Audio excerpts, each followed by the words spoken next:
Mas existe muita tensão com os militares agora em relação ao governo Lula.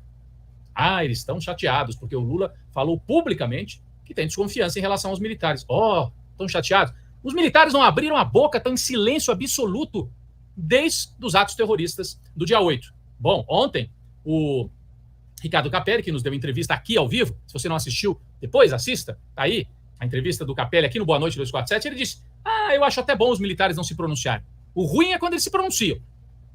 Poxa, mas então eles se pronunciam na hora de emparedar o STF e impedir o Lula de ser candidato. Eles se pronunciam para desconfiar das urnas eletrônicas e para atacar a democracia. E na hora que Brasília vira um pandemônio, aí eles não abrem o bico. Por quê? Porque estavam lá as mulheres, os filhos, os parentes da milicada toda, estavam lá na porta do QG. Por isso que eles não abrem o bico.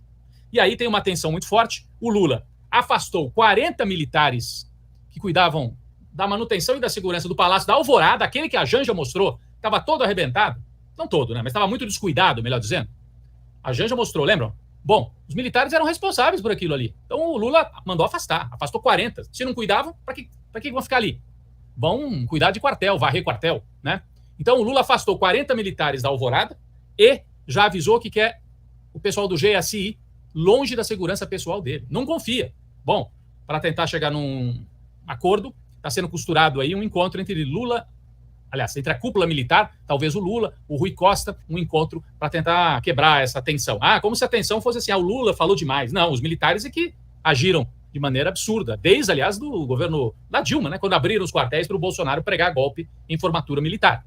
E depois, ao longo do tempo, permaneceram nisso. Olha só, Rodrigo, que a gente conversa por aqui, né? Conversa para um lado, conversa para o outro, e realmente há um clima, né, de mal-estar, há uma tensão muito grande entre o presidente Lula e os militares. E com razão. O que a gente vê nesse momento, da parte do Lula, eu diria que é uma falta de confiança, né? Houve uma espécie de uma. Não diria que ele confiava demais nos militares, não, nunca foi próximo, os militares, provavelmente a maioria não votou nele, mas os últimos acontecimentos e o comportamento dos militares quando deixaram aqueles acampamentos golpistas na porta dos quartéis, mesmo depois que ficou claro que ali se gestaria a incubadora, né, como disse o Dino, do terrorismo, o envolvimento, claro, de muitos militares nos atos, não é, golpistas do domingo, dia 8, inclusive o próprio presidente Lula falou assim, eles chegaram aqui, eles não quebraram a porta, alguém abriu a porta para eles. E será que esse alguém que abriu a porta para eles era civil? Eu duvido muito, né?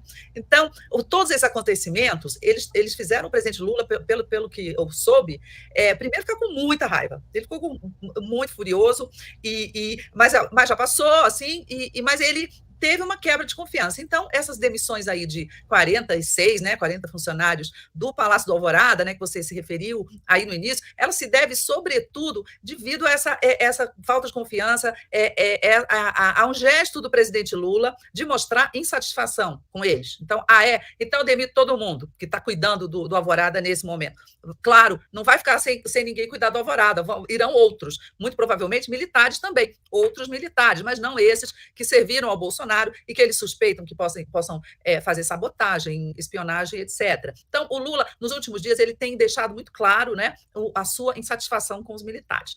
Agora, posto isso, o que vai ser feito, né, para tentar manter uma convivência minimamente razoável, institucional? Afinal, o presidente Lula, ele é o comandante em chefe das Forças Armadas. E acho até que nesse momento em que ele exige punição, em que ele troca, demite não, porque o cara não fica demitido, mas dispensa pessoas do serviço dele, em que ele cogita tirar do GSI, da Presidência da República, a própria segurança do presidencial, em que ele falou outro dia, claramente, os militares não são poder moderador, como eles acham que são. Então, tudo isso ele faz agora, como comandante e chefe das Forças Armadas. Por quê? Porque ele quer enquadrar os militares, levar os militares de volta à sua casinha. E tem que fazer isso, porque quem politizou, né, as Forças Armadas foi o Bolsonaro. Isso do lado do Lula. Do lado dos militares, a gente tem, obviamente, a conivência, mas eu ouvi de alguns interlocutores que conversam com eles dizerem, mas eles estão dizendo assim, eles tiveram a chance, ou, enfim, ocorreram situações em que eles poderiam ter dado o golpe, o próprio Bolsonaro várias vezes, não é, tentou obter apoio militar para medidas inconstitucionais, para medidas autoritárias, não é, de quebra da democracia, e eles não deram. Então, eles acham que, como eles não participaram de golpe, eles agora também, o Lula não pode reclamar deles, mas pode, porque uma parte deles colaborou com esses atos. Enfim, você tem ali duas posições complicadas, não é? E essa semana, entraram em campo os bombeiros, não é? Quem são os bombeiros? São o ministro da Justiça, Flávio Dino, o ministro da Defesa, Zé Múcio, e o ministro da Casa Civil, Rui Costa. Eles almoçaram hoje, pelo menos o Rui Costa e o Zé Múcio, com os 3 comandantes militares.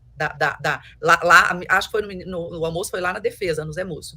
Por quê? Para preparar um encontro que o Lula deve ter com esses comandantes, não é? Amanhã ou, no mais tardar, na sexta-feira.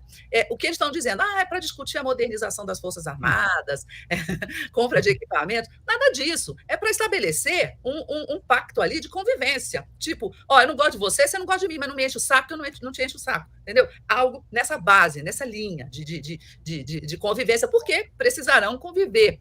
Há muitas pessoas, Rodrigo, que dizem que, olha, o Lula ele tem que ser muito duro, e acho que ele tem que ser mesmo, e acho que ele está exigindo que o Exército, no caso, principalmente o Exército, que ele puna duramente quem participou dos atos. Eu acho que essa do lado do Lula é uma premissa, não é para haver um entendimento. Tem que expulsar das Forças Armadas, tem que punir, não pode deixar barato, vai ter que fazer alguma coisa. E acredito que os militares vão concordar em fazer punições.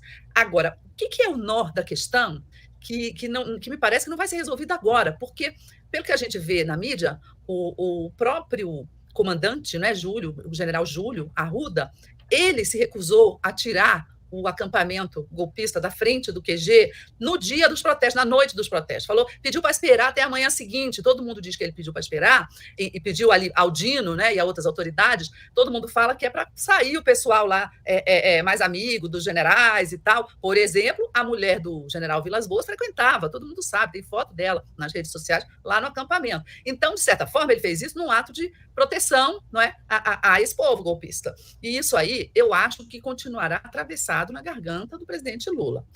Acredito que o comandante do Exército permanecerá, não será substituído agora, porque para não provocar mais marola, não provocar mais confusão, mas eu não sei se ele vai ficar ali até o fim do mandato, não. Eu acho que esse episódio foi muito grave. Eu acho que em algum momento, depois de tudo pacificado, acalmado, acredito que poderá ser feito algum movimento para o presidente Lula trocar os comandantes, ou ao menos, talvez, o do Exército, mas normalmente quando troca um, troca tudo, né?